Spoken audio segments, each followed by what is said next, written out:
technology, communications, logistics.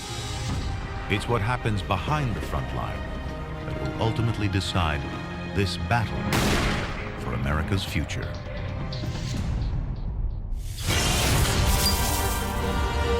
We are pioneers and trailblazers. We fight for freedom. We transform our dreams into the truth. Our struggles will become a nation.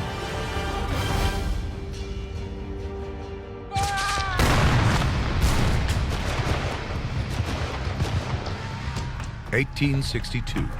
The Civil War is at its height. North and South locked in a bitter conflict for the future of America. A new kind of bullet has brought this war to a terrible deadlock, bringing death on a scale never previously seen in warfare.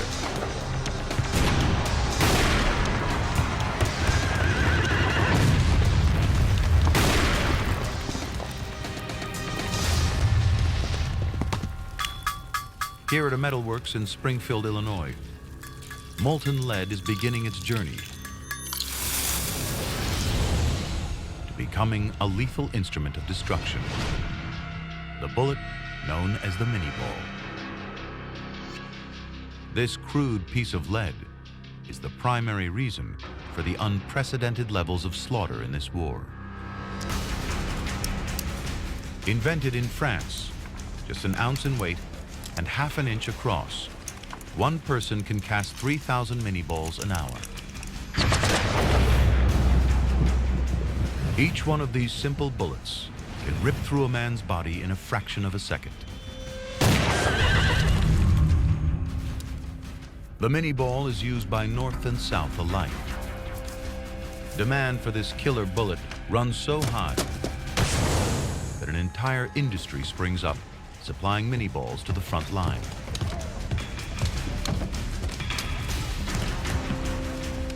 In total, the North makes over 500 million mini-balls, ready to be fired from the 2 million muskets it supplies to its men.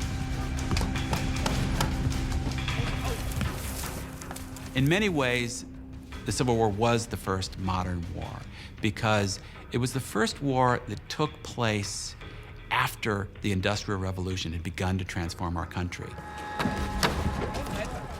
It will take over 33 hours for a bullet in this box to travel the 800+ miles to the battlefield, ready to find its target. The new musket is much faster to reload than traditional weapons. Load the gunpowder, ram down the bullet,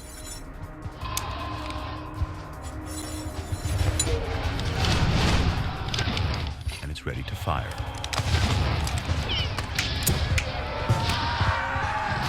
Imagine warfare where your ability to load a musket faster than the guy with the other musket would determine if you lived or died.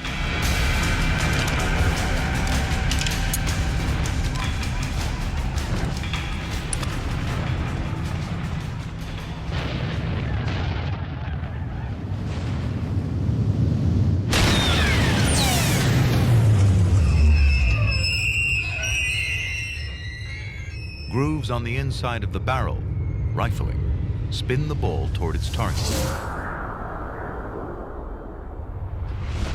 The improved accuracy and range are a deadly combination. 1 second, everything's great. The next second, your buddy's head's gone, or his arm's flying off. You don't want to know what a soft metal musket ball does when it enters the human body.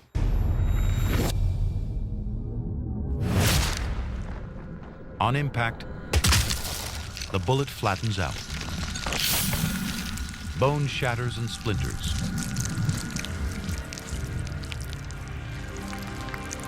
Causing further damage to muscle and tissue. More often than not, the result of a direct hit, death.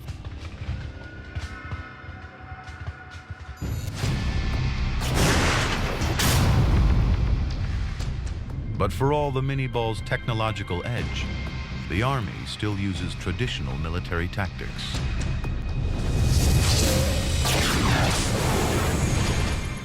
What made it particularly tragic was modern technology meeting much more ancient tactics. So the death rates were truly appalling. The troops still face one another openly in lines across the battlefield. But the Mini-Ball is accurate over a range of 600 yards, easily spanning this distance. And it can be reloaded 8 times faster than a traditional weapon.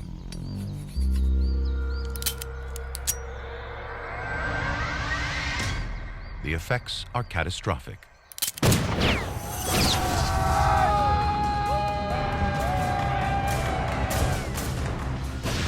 The kill rate increases dramatically compared to previous wars. Across the battlefield, the results are carnage. Blood and death on a previously unseen scale. They killed each other in droves, in lines, and in piles. Soldier Alexander Hunter writes, "One lay on his face with his body almost in 2 parts.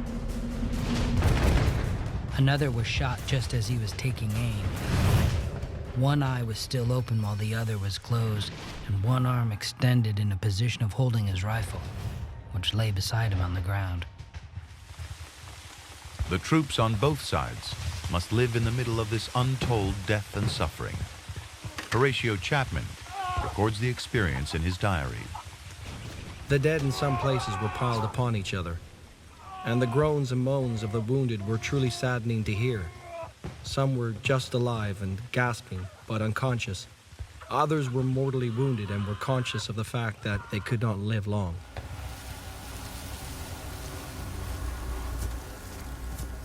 By the time of the North's final victory, over 600,000 men on both sides are dead, some 2% of the entire U.S. population. In current population terms, that's the equivalent of 6 million people.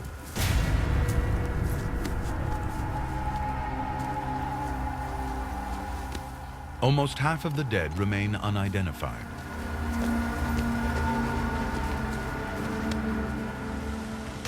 The fear of dying forgotten on the battlefield leads soldiers for the first time to begin pinning their names and units on their uniforms. These crude, early versions of the dog tag will make it possible to identify their bodies after they're killed.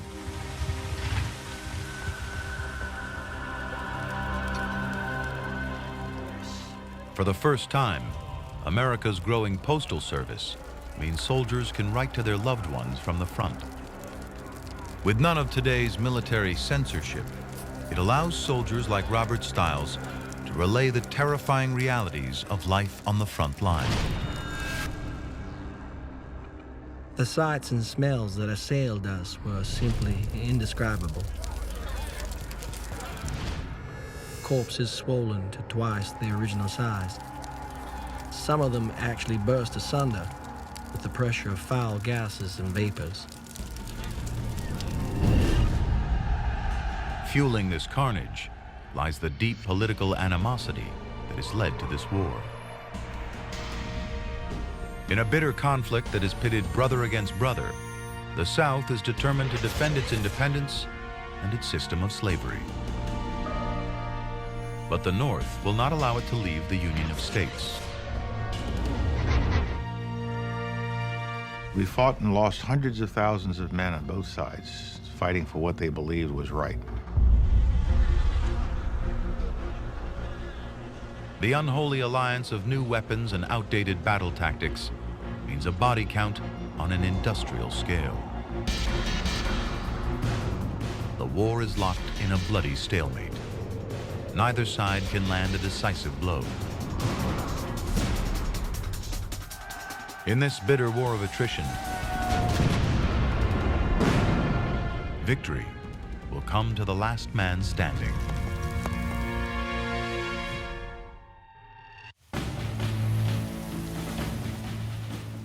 August 1862, over a year into the war.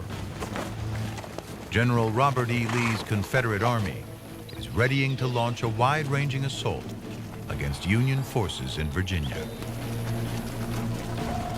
Highly motivated, these men are fighting on their home turf and are ready to die for Southern independence, its traditions, and its rural way of life.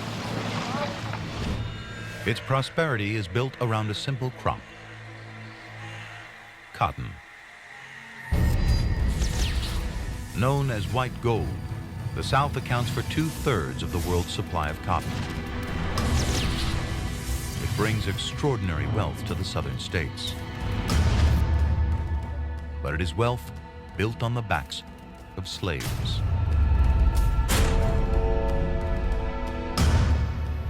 Now Lincoln's victory at the ballot box threatens this traditional way of life and the slavery it is built on.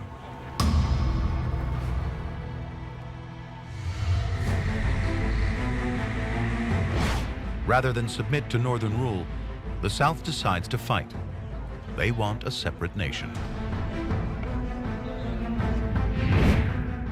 General Robert E. Lee takes command at the head of the newly formed Army of Northern Virginia. Lee, a brilliant graduate of the elite West Point Academy, is already a veteran of the Mexican War.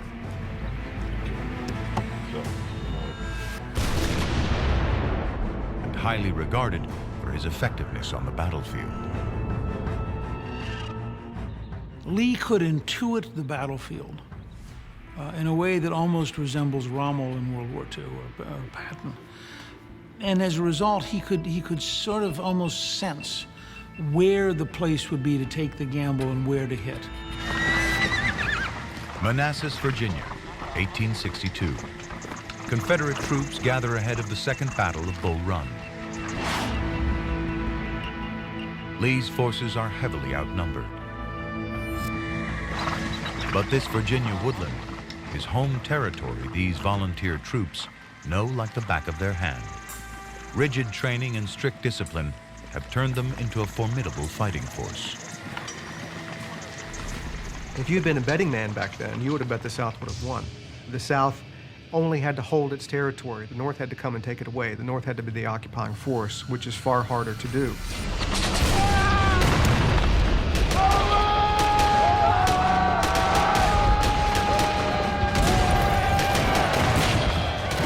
At Bull Run, Lee easily demonstrates his force's superiority.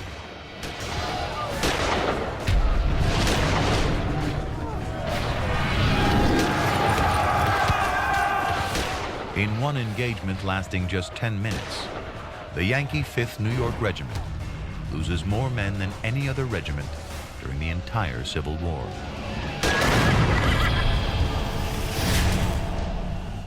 All told, Lee's men kill over 1,700 Union soldiers. Determination and local knowledge give the South their greatest victory in the war to date.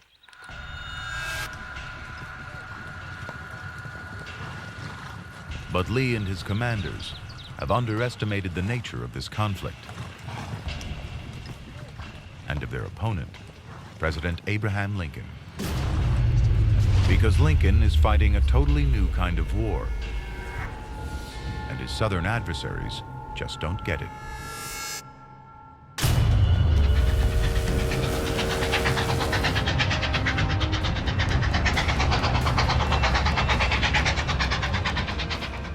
A packed train speeds on its way south, ready to replenish the Union Army with fresh troops and supplies.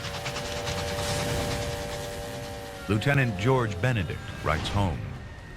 We were stowed away in freight cars and started out of the city. The train took 600 other troops besides our regiment and numbered 34 heavily loaded cars.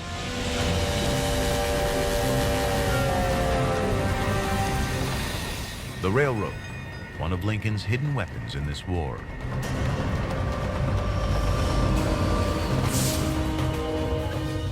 In one key operation ordered directly by the president,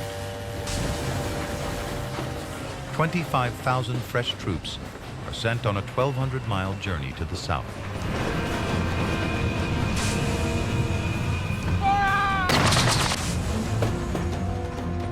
By road, it would take over 2 months. By rail, it will take these men just 7 days.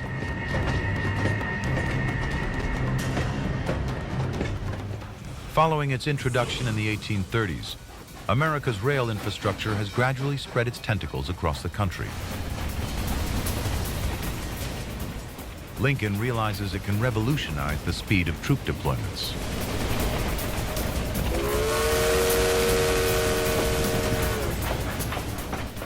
He strikes a deal with the rail owners to put the North's railroad network under government control.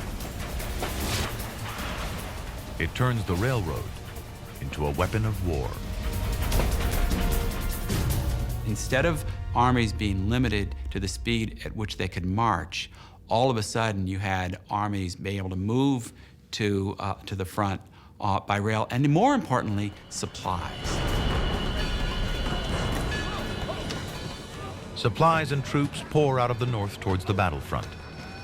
Some busy lines carry 800 tons of supplies a day, the equivalent of 80 railroad cars. In Lincoln's hands, the 24,000 miles of rail track in the North becomes an arm of his war machine. But the South has a far smaller network, just 9,000 miles at the start of the war, and it remains under private control. In the 4 years the war lasts, the North adds 4,000 miles of new track to its network, against just 400 miles in the South.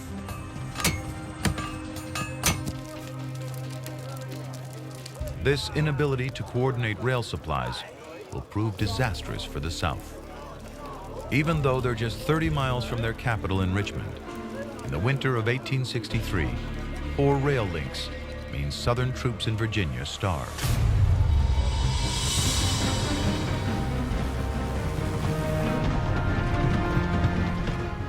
For all their brilliance and determination in battle, the South simply lacked the logistics to deliver a decisive blow. And it isn't simply rail. Lincoln realizes that victory depends on mobilizing the entire industrial might of the North behind the war effort. Production of clothing in the North doubles during the conflict. Pitchfork manufacturers start making swords, while the number of patents doubles in the course of the war. Manufacturing, technology, infrastructure, it will change the face of America. For the first time in history, industry is put behind the war effort. An approach to conflict that America will exploit in the First and Second World Wars. It is the beginning of a new, integrated economy that will be the hallmark of the modern age.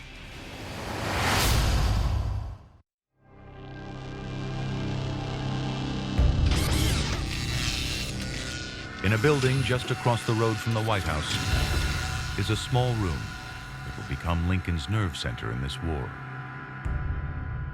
And at its heart, a simple device that will transform how this war is fought and won: the telegraph.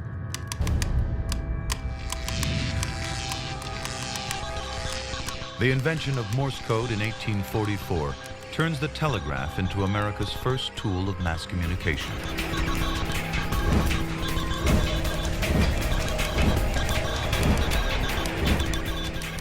Quickly encoded, the basic system of dots and dashes is ideal for brief messages. Like Twitter today, it needs just seconds to send them and transcribe them. Where messengers previously took days, on horseback, over hundreds of miles, and across every kind of terrain. Now, the country's 50,000-mile telegraph network means communication is almost instantaneous. As telegraph poles snake out alongside the railroad lines, this vast country begins to shrink.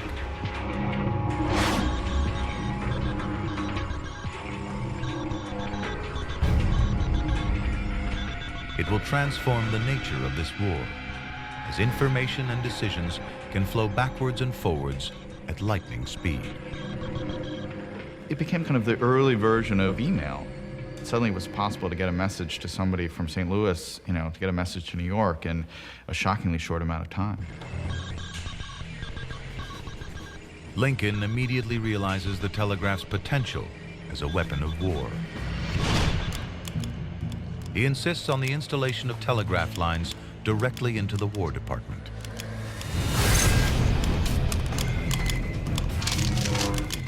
And he quickly acts to place all telegraph facilities in the Union under military control.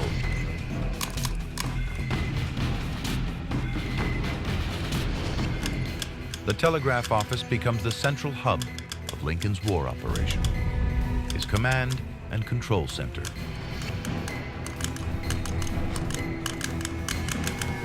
He even takes to sleeping here at busy times. The telegraph office manager, David Homer Bates, describes how Lincoln obsesses over every scrap of news from the front, sometimes reading dispatches word by word as they are deciphered.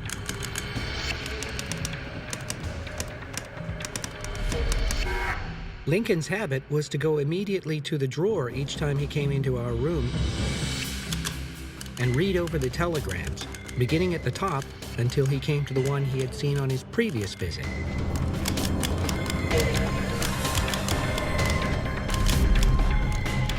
The North's telegraph network spreads its tentacles far and wide, sucking information back to Lincoln and his commanders in Washington.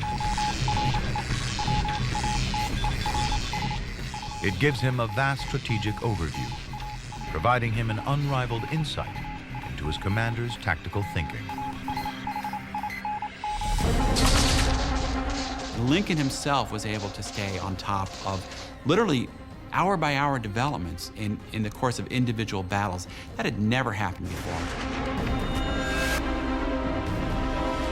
To the irritation of his generals, it even allows him to issue his own direct orders, telling them how to fight. In one campaign, with General Lee's forces threatening Washington, Lincoln responds by telegraphing direct orders to his generals.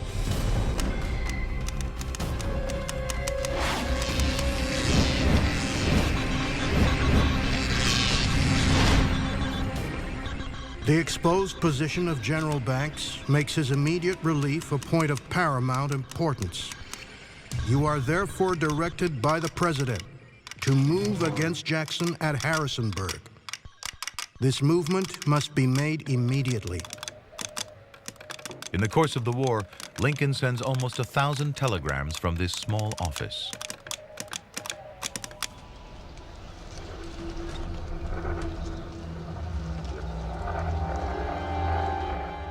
But the South never grasped the potential of the telegraph in creating a centralized command and control system.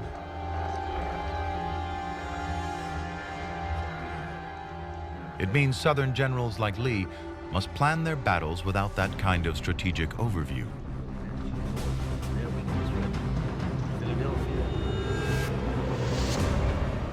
As the war continues, Lincoln brings down the hammer of his war machine. Industry, lines of communication and supplies, manpower and firepower are all marshaled to deliver blow after blow to the Confederate Army. But the South, bolstered by the belief in the rightness of its cause, doggedly refuses to give in. As a result, the death toll just keeps rising. At Antietam in 1862, 6,000 are killed. 17,000 wounded.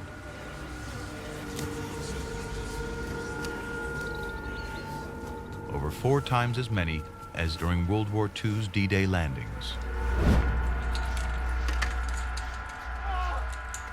the carnage will trigger a revolution in battlefield medicine.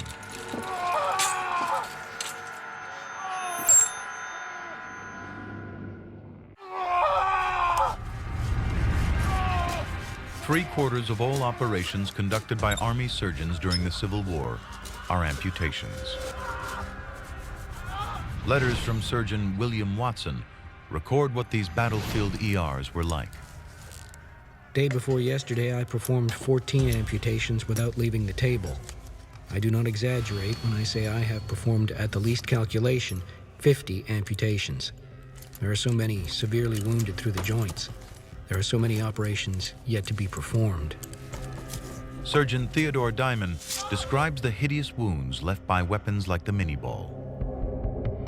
The shattering, splintering, and splitting of a long bone by the impact of the Minié-Ball is both remarkable and frightening. An experienced surgeon can hack off a limb in just 10 minutes. Ether and chloroform are used as anesthetics. If a bullet doesn't kill you, then infection can. Gangrene is the greatest killer. Deprived of oxygen, wounds become an ideal breeding ground for Clostridium, a bacteria that releases a poisonous toxin, destroying tissue. Death can follow quickly. Approximately 60,000 amputations are performed during the Civil War, more than in any other war America has fought in. Twice as many soldiers die from infected wounds and disease as on the battlefield.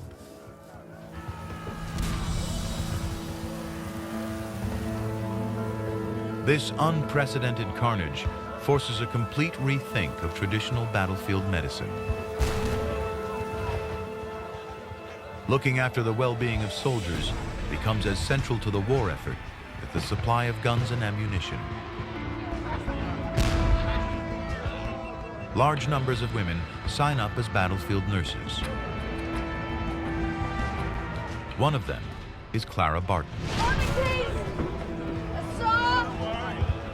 Clara Barton is untrained and unpaid.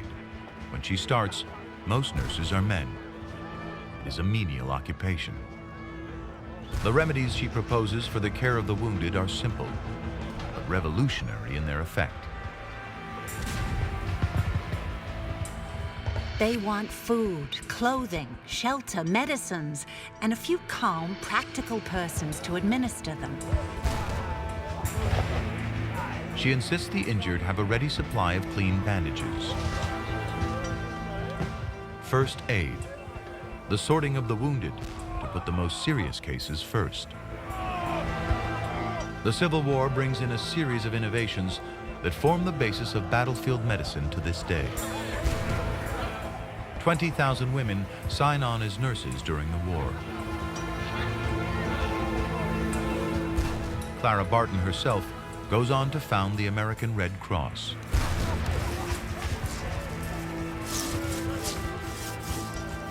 Standards of hygiene begin to dramatically improve with the discovery of bromine. This caustic chemical is effective against the bacteria that cause gangrene. As a result, nearly 3/4 of amputees survive surgery, and gangrene becomes rare by the war's end.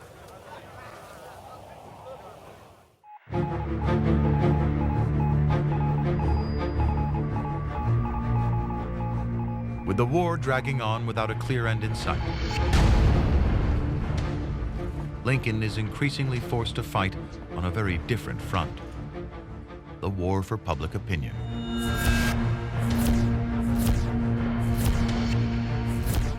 The spread of portable cameras means for the first time, gory images of the battlefield can now reach every home. While these simple cameras rule out dramatic action scenes, they are ideal for capturing the gruesome aftermath of battle.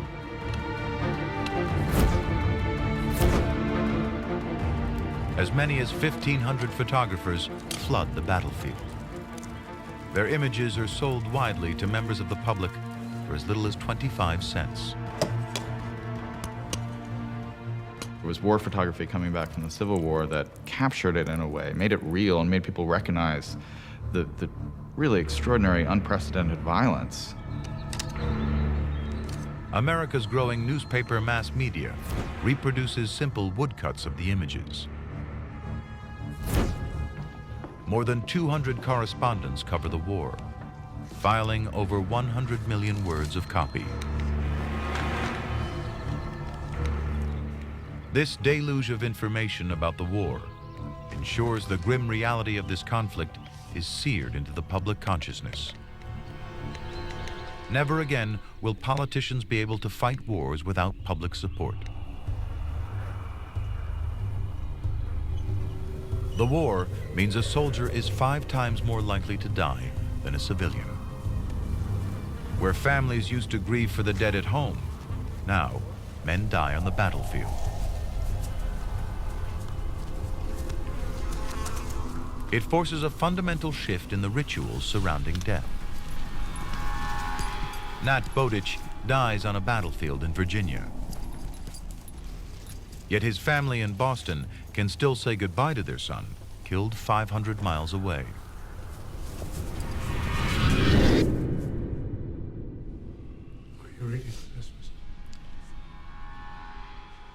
Even though it has taken a week for his body to travel from the battlefield, his father describes how it is free of any signs of decomposition. Though the marks of closely contested battle were still upon the face, the features were placid, as if he was sleeping. That's because of the new technique known as embalming. Chemicals like arsenic and zinc chloride are injected into the corpse to halt the natural process of decay. The business of death and the preservation of bodies turns undertakers into overnight millionaires. One undertaker boasts, I would be glad to prepare private soldiers. They were worth a $5 bill apiece. But Lord bless you, a colonel pays 100, and a brigadier general, 200. If you've got the money, all sorts of new techniques are available. Airtight coffins and embalming are most popular. And for the wealthiest, even elaborate refrigerated coffins packed with ice.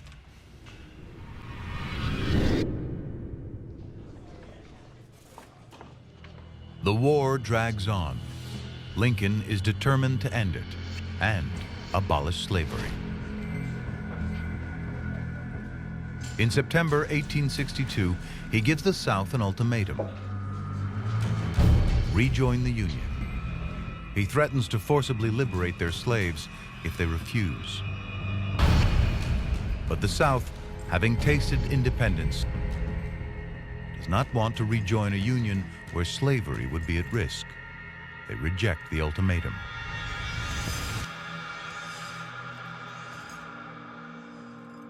Lincoln is in no mood to negotiate. If the South won't free their slaves, he will do it himself. For white Southerners, it was a confirmation that their thoughts about Lincoln all along, that he was, in fact, somebody who was bent on destroying what they thought was the Southern way of life. In the North, in a sense, it gave people a different understanding of what the war was about. On January 1st, 1863, Lincoln issues a proclamation abolishing slavery in the rebellious southern states. Thanks to the telegraph, the news quickly spreads. On the first day of January in the year of our Lord, 1860, Lincoln had totally grown to where he said that not only should blacks not be slaves, they should be treated as equal citizens with full enfranchisement, right to vote, right to participate. all persons held as slaves shall be then, henceforth, and forever free.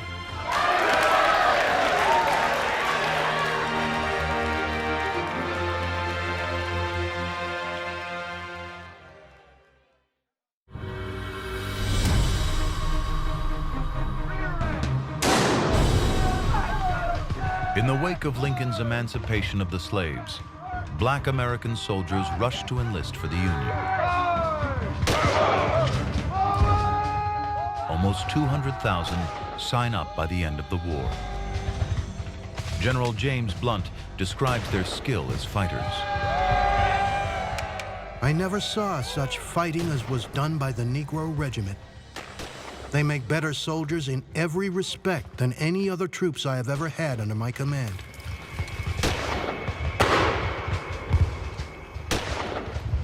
The Emancipation Proclamation changes the dynamics of the war. The Union Army becomes a force for liberation, now fighting to end slavery. They understood that saving the Union would give them some sense of freedom, some sense of dignity. It was the dignity that I'm a soldier. I'm not just a servant, I'm a soldier. I have a uniform, I have stripes. I'm somebody.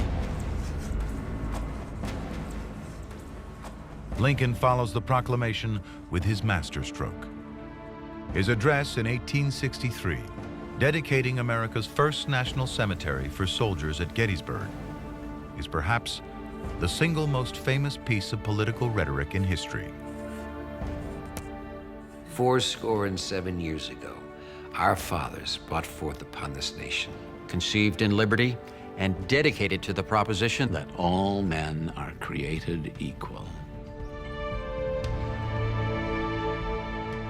That we here highly resolve that these dead shall not have died in vain, that this nation, under God, shall have a new birth of freedom, and that government of the people, by the people, and for the people shall not perish from this earth.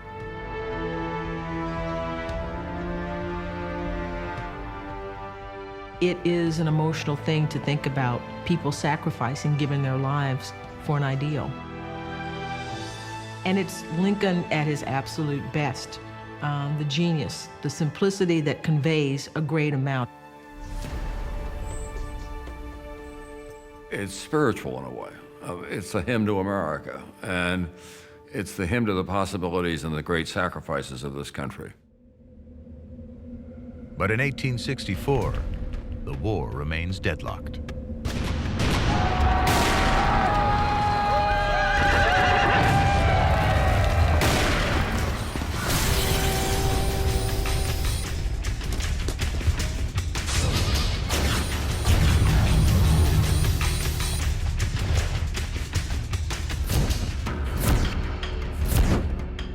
With an election looming and a challenge coming from those who want to negotiate a peace with the South, Lincoln knows he needs to land a decisive blow. At some point, somebody gets tired. Somebody blinks. Somebody makes a mistake. And when you're talking about war, that mistake, that's everything. Lincoln puts the North's entire industrial might behind one final push.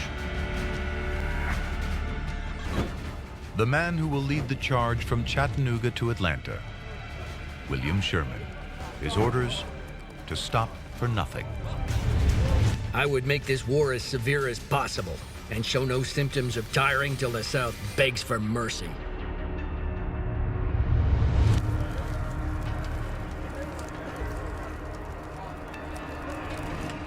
Advancing under the cover of night, Sherman's march is sustained by one of the greatest logistical operations yet seen in this conflict.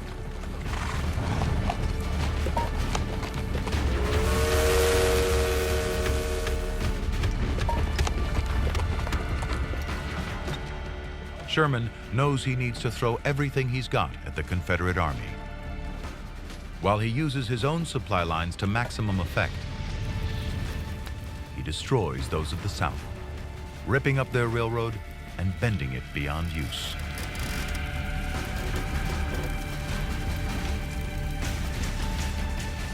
In one day, the North's supply lines replaced 200,000 bullets.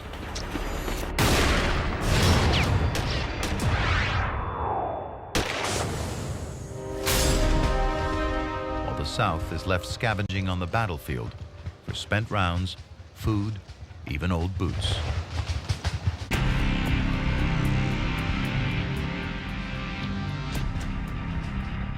Sherman calls it total war, a scorched earth approach that becomes the trademark of modern warfare. Finally, with Atlanta under siege, Confederate forces set fire to their own munitions stores before abandoning their city to the Union soldiers.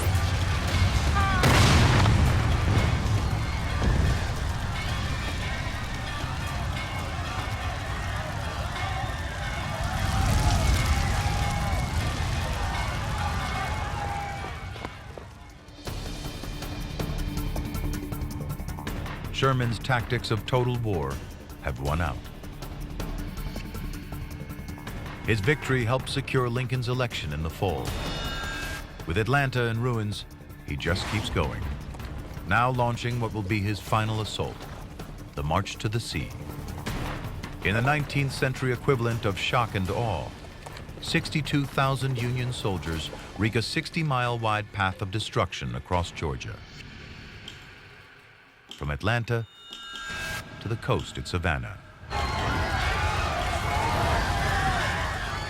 Supply lines are cut, villages are sacked, and crops torched. Anything of military value is destroyed.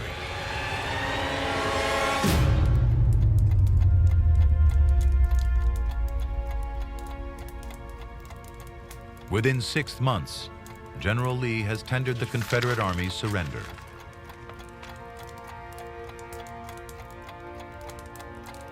The rebellion is over. The South will have to submit to the Union and bring an end to slavery. By the act of winning, the North both validated freedom and validated the industrial model. And so you have an American confidence, an American sense of achievement, an American willingness to go out around the world. For all the Confederacy's commitment, its inferior logistical infrastructure has been no match for the North's unstoppable war machine. Its industrial heartland, its growing network of railroads, its telegraph network, all bring victory to the North.